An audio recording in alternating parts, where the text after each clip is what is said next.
how much of the aid and development conversation now is still dominated by the post-earthquake response, the sort of post-disaster mentality? Has the situation stabilized sufficiently to be able to focus on sort of longer-term priorities like the MDGs? I think that yes, we've transitioned from a much more stronger emphasis on the humanitarian response, which came and really lasted for 2 years at least after the earthquake, to what now is going back to a pre-earthquake long-term development strategy. When I first got there, it was January 2013, so 3 years after the earthquake. And donors were still talking to me about 6 to 18 months. And I said, but no. We need to, here in Haiti, look 3 to 5 years, and even that's kind of short term, but okay, 3 to 5 years, we need to look at multi-year funding. So initially it was a bit of a struggle to get that shift in mentality there, but I think we've managed to move forward on that. And I think really when we now talk with the donors, we talk about development. We don't talk so much about unless there's a disaster upcoming, of course, but we don't talk so much about the humanitarian issues. The IDP is almost dealt with, and we're moving forward on that front.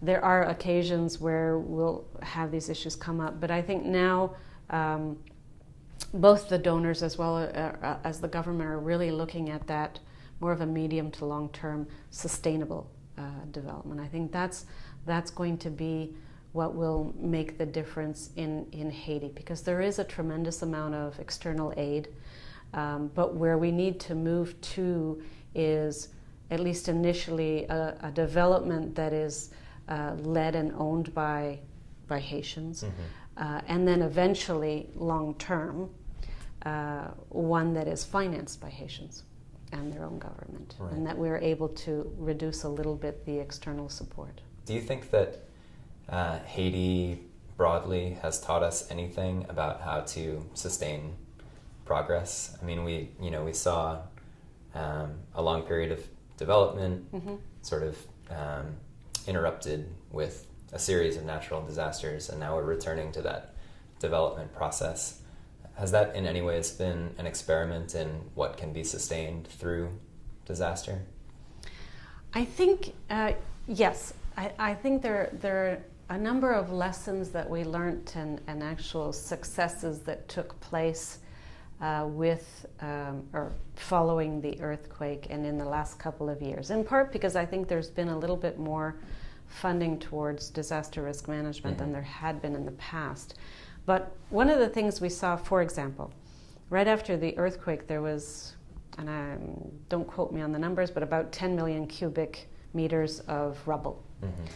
And this rubble was removed, and it was removed faster than in any other country that had had a similar earthquake or disaster. And it's fairly impressive when people come who were there right after the earthquake, and they came back a year or two later, and they saw that all the rubble was gone.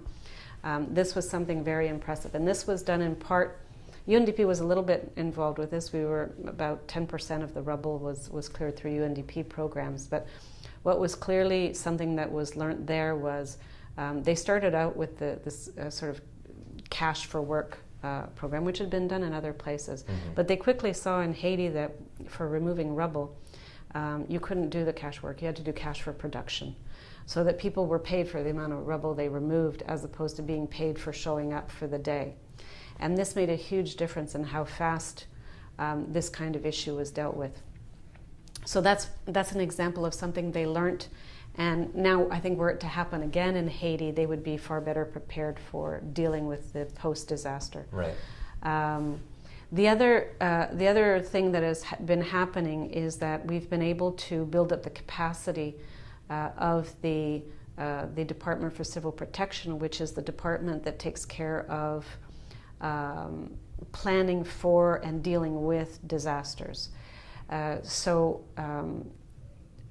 Last year, and I think we were able to sort of see it in practice a little bit last year, because in the past normally it was either the UN or the international community, NGOs, that were sort of leading this sort of planning and preparation for natural disasters. Well, with all of the training that's been taking place post-earthquake and prior to the earthquake as well. Last year we really saw that the contingency planning, the preparation for the cyclone that didn't come, was all led by the Department of Civil Protection. So that includes doing these simulation exercises in the field. That includes making sure that all the stocks are pre-positioned, etc. So everything was done. There was a cyclone that came but didn't quite hit Haiti, but it was prepared. They were prepared, and okay, yes, there's still some support from the UN, no doubt about it, but the exercise was being led by the government. And I think this is a huge success for Haiti, because that's the direction you want to go in, right? You want the government to be able to execute its own development, to execute its own disaster risk management. So I think that in some ways has been a good success. There's still a little ways to go. But I think we've seen some good stories coming out of this.